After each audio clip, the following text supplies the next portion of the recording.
இங்க ஒரு பொண்ணு தன் வாழ்க்கையில நடந்த எல்லாத்தையுமே நெனச்சு பார்த்துட்டு இருக்கா. ஒரு நாள் வந்து ஹஸ்பண்ட்காரனுக்கு காஃபி கொண்டு வரா. அப்போ வந்து கல்யாண ஆல்பம் வந்து அவன் பார்த்துட்டு இருக்கான். எப்பங்க வந்துச்சு? என்ன வந்துச்சுன்னு சொல்லிட்டு ரொம்ப சந்தோஷமா கேட்குறான். அவன் வந்து உடனே வந்து இது யாரு? என்ன? ஏது?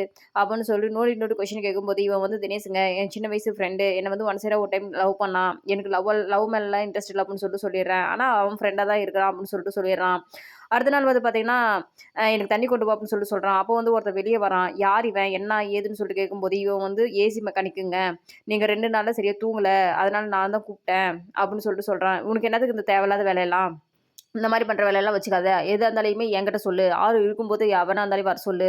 நான் இல்லாதபோது பண்றது இதெல்லாம் என்ன வேலையா இருக்குது அப்படின்னு சொல்லிடுறான்.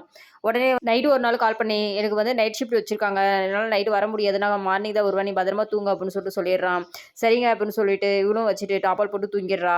உடனே வந்து அன்டைம்ல வந்து ஒவ்வொரு ரூமா வந்து அவன் செக் பண்றான். செக் பண்ணிட்டு இருக்கும்போது காலிங் பெல் அடிக்குது. ஒருத்தன் ஓப்பன் பண்ணி பார்த்தா ஃபுட்டுங்க அப்படின்னு சொல்லிட்டு சொல்றாங்க. யாரா நீ? எதுக்கு? அப்படின்னு.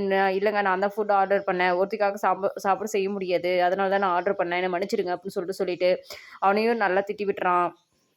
ஆஃபீஸ் போயிட்டு லேட்டா வரா. "ஏன் எதுக்கு லேட்டு?" அப்படின்னு சொல்லிட்டு கேட்கும்போது, "இல்லங்க இந்த மாரி ஆட்டோ இல்ல. அதனால பைக் டாக்ஸி தான் நான் புக் பண்ணேன்" அப்படின்னோனே, "எங்க உன் செல்ல குடு." மொபைல் எல்லாம் இல்ல. செக் பண்ணி பார்த்தா, எந்த ஆப்புமே இதில இல்லையே அப்படின்னோனே, "இல்லங்க நான் மேல வர அர்ஜென்ட்ல வந்து நான் டெலீட் பண்ணிட்டேன். சாரிங்க" அப்படின்னு சொல்லிட்டு நான் அம்மாவுக்கு ஃபோன் பண்ணி சொல்லியிருக்கேன்.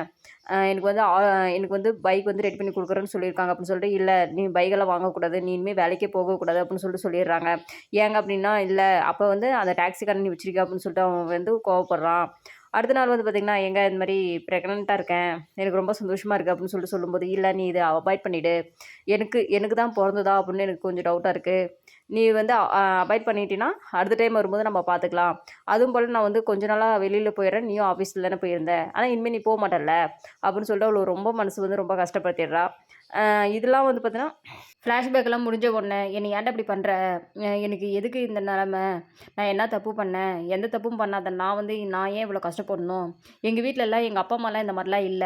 எங்க அம்மா வந்து லேட்டா வந்தாலுமே, எங்க அப்பா கேட்குற வார்த்தை, "நீ சாப்பிட்டியா? நான் ஏதாவது உனக்கு ரெடி பண்ணி குடுக்கட்டான்னு" சொல்லிட்டு பேசுவாரு. நான் அந்த மாரி குடும்பத்தில தான்டா வந்தேன். நான் அந்த மாரி நிலைமையிலேருந்து தான்டா நான் வந்தேன். ஆனா அதே அன்பும், பாசம் நான் உன்கிட்ட எதிர்பார்த்தது தான் தப்பு.